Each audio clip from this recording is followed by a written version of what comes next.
la page 118 on page 118 in chapter 4. So we've already done ER verbs, but this is really important. There are some exceptions that you need to know. Remember, the very most important thing in French is how it sounds. They want it to sound good, right? But on certain verbs that end in ER, because this one is GER and this one is CER, you have to add an extra E in the new form. Or in this case, you have to add the accent onto the C, or else it doesn't sound right. Because we say mange, mange, mange, manger, mange. But if we don't add the E, it's going to say nous mangeons. And it completely changes the verb. And they don't want to have je mange, tu manges, il mange, nous mangeons. That just sounds terrible, doesn't it? So to fix the problem, they just add an extra E. You leave the E there instead of dropping both the E and the R.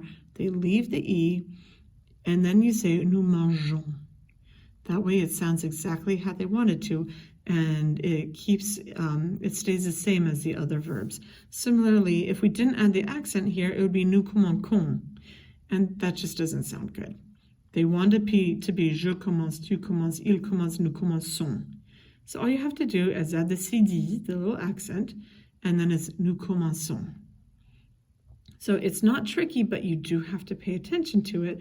You always have to think about pronunciation with French. They care so much about that. So make sure you pay really close attention. Over here they have multiple verbs. Go ahead and repeat after me. These ones are all going to keep the E in the new form. So changer, échanger, corriger, déranger, encourager, voyager. And these are all CER verbs that you will add the CD on to make sure that in the new form that it keeps the proper pronunciation.